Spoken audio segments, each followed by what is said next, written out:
Hey, Summerhill Cinema 700 here, coming at you with a movie-Blu-ray review of the 1981 Italian horror movie Madhouse.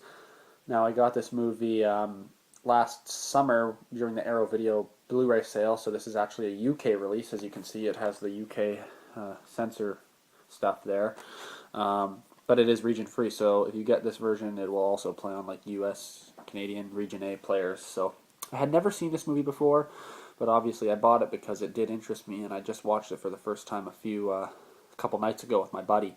Went over to his place, had some pizza, and watched Madhouse. So this movie's from 1981, and as I mentioned, I'd never seen it before, but it did interest me. I'll just read what it says here at the back. Julia thinks she lives alone. She doesn't.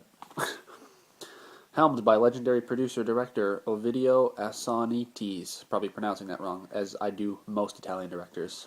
The man behind such cult favorites as The Visitor and Piranha 2, The Spawning. Madhouse is a crimson-soaked tale of sibling rivalry taken to a terrifying and bloody extreme. Julia has spent her entire adult life trying to forget the torment she suffered at the hands of her twisted twin Mary, but Mary hasn't forgotten, escaping hospital where she's recently been admitted with a horrific, disfiguring illness. Julia's sadistic sister vows to exact particularly cruel revenge on her sibling this year, promising a birthday surprise she'll never forget. An Italian production shot in Savannah, Georgia, Madhouse, aka And When She Was Bad and There Was a Little Girl, fuses slasher elements with the over-the-top excess of 80s Italian terror, resulting in a cinematic bloodbath so gut-wrenching that the British authorities saw fit to outlaw it as a video nasty. Now, that's kind of surprising. I mean, there are some really nasty things in there, but not anything compared to, like, Cannibal Holocaust or anything like that, so I'd be surprised that they'd put it on the video nasty list, but I guess back then they were putting a lot of movies on that list, probably even some movies that are even more tame than Madhouse. And Madhouse isn't a tame film, but compared to some of those movies that came out, like the Lucio Fulci movies, I mean, those are just sick. But we'll just get into it. So, like it said, basically, we have this character Julia, and at the start of the movie, there's this really weird ass scene. I don't know what the hell's going on. It shows like these two twin sisters sitting there, and the one's rocking the other back and forth, and then she just starts bashing her face in with a rock. It's like, that's really lovely. So basically, we meet this character, Julia, and we find out that she has a twin sister who's in the hospital. It's like a psycho ward or something. That's what I figured. It's like a mental hospital. She's crazy, but she's also got this disease now, which is like causing her to become disfigured. I don't know what it is, some sort of flesh-eating bacteria or something like that, but she goes and Julia goes in and visits her sister at the hospital, and there's like this creepy priest there or whatever, and he's like, oh, all those stories you used to tell about your sister, you worry too much. You can tell that Julia's paranoid about going to see her sister in the hospital because of obviously there's been a lot of bad things that happened between her and her sister when they were younger. So she's like, I'm nervous to go in there, and the priest is like, don't worry, it's fine. So she ends up going into the room where she's staying. It's like this really creepy dark room. Of course, she opens up the curtain where her sister is and goes and visits her. And you don't really get to see her. You just kind of see her behind the shadow, and you see Julia talking to her. And then she just starts, you hear her voice, and she's like, I'm coming to get you, Julia.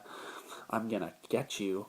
Just like when we were younger and you'd play hide and seek and I'd always find you. I'm going to come and I'm going to find you. So Julia obviously panics and freaks out and runs out of the place. And the priest is like, what's the matter? What's the matter? And Julia's just like, she said those things that she used to or whatever. She's like, my sister, she really is evil. And he's like, oh, nonsense, Julia, you're just panicking or whatever. So she ends up leaving the hospital, obviously terrified of her sister. Shortly after, we find out that her sister has broken out of the psych ward or hospital, aka whatever the hell it is. Now, we also find out that Julia, her job role position is she works at this school that teaches special needs children, and she has a special connection to one boy who I believe in the movie it mentions at some point she hopes to adopt, and I think that he's deaf is what it is because he uses sign language. And basically, she works at this place with these special needs kids. So that's just something that happens on the side that you kind of see her doing her job in her day-to-day life while all this other stuff is happening. Now, one of the things Julia mentions too is that her sister, I think it was Mary, used to terrify her. She'd hit her and stuff. She'd beat her with sticks or something like that. quite terrible shit, honestly. And she also had like this pet dog she'd let loose on Julia, and like she'd get bitten and stuff. What a nice sister. Um, so there's like all this crap going on between her and her sister. So we see that her sister, like I mentioned, has broken out, and we get our first kill. Her sister kills this like janitor guy. I can't remember even how he ends up dying. It didn't stick out that much, that particular kill, but oh, and she also has this like, I don't know, it's like her boyfriend. He kind of looks like Tom Atkins. He's got the Tom Atkins stash, and they have a relationship or whatever. And I can't remember the exact order that the movie went in because I watched it a few days ago and I forget things so easily. But basically, Julia lives at this apartment, and it's like a giant house, but people rent out different rooms, so she knows like different people that live in there and whatnot. And she goes home, and obviously she finds out that her sister has broken out. So you'd think that she'd not stay in her house because apparently her sister knows where she lives. So of course she goes back to her apartment, which is like this massive mansion. And then we start seeing that, her sister, it kind of shows it from like her sister's eyes. She ends up breaking into the house, and she's in there for a few days before anything starts to happen. But then people start dying off. Like there's this Asian guy who's the landlord at the place, and he gets stabbed by her. And she's really creepy looking, this Mary. It's like she looks like almost like she's wearing a mask at some points. I don't know, they did this weird makeup with her face. She's really creepy looking though. And she has this creepy laugh. She's like, ah, Julia, I'm coming for you. I can't do a female's voice, but that's as close as I can get. And it's just really high pitched and creepy. And she has the dog. The dog has come back, and it's this really creepy looking Doberman dog. And unfortunately, the little boy who she takes care of in the school ends up being killed. He's playing at the park one day, throwing this frisbee, and he goes behind this bush, and there's the Doberman. Its face is all weird looking, and we don't actually see the on-screen kill, thankfully, because I have no interest in seeing a young child being eaten by a Doberman, but some people are sick and would like to have seen that, but thankfully we don't have to see that on camera, but we do find out that the dog indeed did kill this little boy, which is very sad. We just see him taken off in a body bag. And, God, there was a lot of shit that happened in this movie. I can't remember the exact order, but so Mary's broken out. She's hiding in the house. People are starting to get killed off. There's not a ton of kills in the films, but there are a few pretty good ones. And then anyways, what we end up finding out too, there's this lady that lives in the apartment. She's like this weird spiritual hippie person. And she lives in her apartment. She has all these like plants, like it looks like Vietnam in her fucking apartment, like the Vietnam jungle or something. She has so many plants. And she's walking down the street one day, and everybody knows this priest, and he has a really creepy vibe, It's kind of like in real life, there are a lot of creepy priests. But, she's walking down the street one day, and the priest asks her, I think this is how it goes, the priest asks her to help her bring something inside the apartment, and he brings this thing, and it looks like a body bag. It's kind of obvious that it is, and she's like, oh my god, it feels like a body. And they go inside the house, and he locks the doors, and he's like, yes, it is a body. Haha, I'm like, what the fuck is going on here? And then all of a sudden he takes out a knife, and we find out, the priest is in on it too. Of course, he had to be. Because what else would a Catholic priest be doing other than that? But, so it's pretty crazy when you find out that the priest is in on it. So he ends up stalking this hippie lady throughout the whole house. And she's really not very smart. She hides under like a piece of like paper and shit. And she hides like behind this like 1-inch wall that he's like walking right behind. But he's like stalking her throughout the house. And he's like, he's like singing like Pavarotti. And he's stalking her throughout the house. So that's really creepy. And then she ends up escaping and finally gets into her apartment, and she's sitting on the chair, and all of a sudden the chair starts rocking, which is kind of like at the start of the movie. And it's the fucking priest.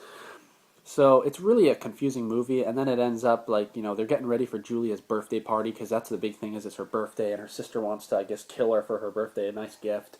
So the creepy priest ends up getting Julia, bringing her into the house, and he blindfolds her, and he's like, I got a special surprise for you, Julia.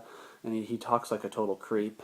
Not that she would notice, I guess somehow she doesn't notice that, but he takes her in and finally takes the blindfold off, and all these people that were in the movie that are dead now, we see them, and it's like, there's this big kill count. It's almost like Happy Birthday to me, where they're all like dead around the table. So it's like, happy birthday, there's a cake, and all the people are dead. The dead bodies in that scene look like dummies, like mannequins, quite obviously, but nonetheless, it's a pretty good movie, a pretty good scene. And anyways, her boyfriend at this time, I guess he's going on a business trip, and he's in a taxi, and all of his papers end up flying out, so he has to go back to get a new copy, and that's when he discovers all this stuff happening. And so he comes back into the house, and he gets attacked by the dog too. Oh, and I should mention also, it was one point in the movie when she's staying there, Julia, Julia, her friend stays over with her, and she ends up getting eaten by the dog, which is pretty cool. But anyways, back to the story. I know I'm kind of jumping all over the place, but her boyfriend comes back. He gets attacked by the dog, and he actually takes a power drill. He's hiding in this room, and the dog's head goes right through the wall, and he takes his head and he sticks a power drill in its head. He's and the dog's like, "Woo!" Oh, it's pretty disturbing. Like, that's probably the grossest scene in the movie. The dog's just freaking out. It's like, "Oh, oh," and he's fucking drilling its head. That's pretty gross, and pardon my French, I'm swearing a lot in this video. I try not to, but it's a crazy kind of movie. So he ends up saving the day or whatever, and then Julia, like, slashes and dices the priest with an axe. And he's in there, actually, I forgot to mention, at the birthday party. Her sister's there, of course. And it's really weird. She's all talking about how, oh, when we were kids, you were always better than me. You were pretty. I'm going to change that. I'm going to make you look like me. And you get to finally see her face, and it's kind of disfigured and creepy looking. And the priest is like, I love her. Nobody else does, or some weird shit like that. And then he takes a knife and just stabs her. It's really out of the blue. He's like touching the sister on the face and whatever. And then he's just like, oh, I love your sister. You should have respected her more or something. He stabs her and kills her. Like, what the hell?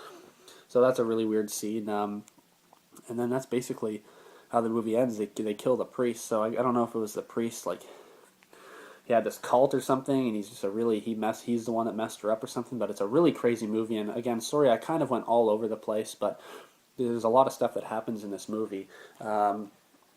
It's definitely a crazy film. So this is the Arrow Video Blu-ray. We'll go through it quickly here. This is the original artwork. As you can see, there's a decapitated head. You don't actually see that scene in the movie, so it's a bit misleading.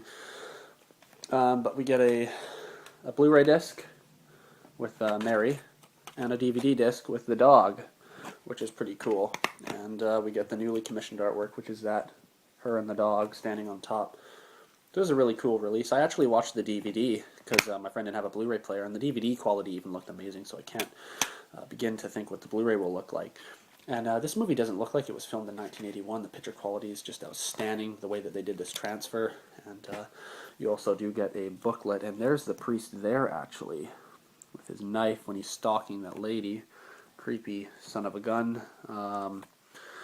See if I can find, there's, a lot of information. Arrow always packs a lot of stuff in their booklets. There's the kid, he's playing with this other dog. He's throwing the frisbee, and all of a sudden the dog runs into the bush, and you hear like the sound of a dog being killed.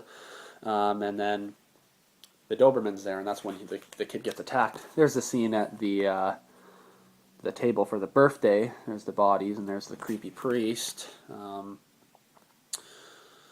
And then there's the deformed sister there, killing the Asian landlord. So there's some different pictures, but so you get an idea. But like I said, there's a lot of crazy stuff that happens in this movie. The way that I told it wasn't exactly in the order it was, but I tried to do the best to explain what this movie is about. It's basically, obviously, about this girl who has a sister, twin sister, who was trying to seek revenge on her because she has this deformity. So it's a pretty good movie. It definitely has a very creepy feel to it. During the movie, you get the sense of being stalked by this sister, and just an uncomfortable feeling throughout the film. It wasn't a great movie, but it was a fun, enjoyable Italian horror movie. Now, I'm not sure if they actually used Italian actors and actresses in this film, because they didn't have like that, weird dubbing. They all had very clear English language when they were speaking, so I'm not sure about that, but you do get some special features if you want. I'm not going to go through them, but you get a good amount of special features there. But that was the 1981 film Madhouse. It was definitely a fun movie to watch, a cool horror movie. Like I said, not amazing, but definitely a fun watch. And if you're going to watch it, I definitely recommend picking up the Arrow Video Blu-ray. So let me know if you've seen Madhouse. If so, what do you think of it? And until next time, take care. Thanks for watching.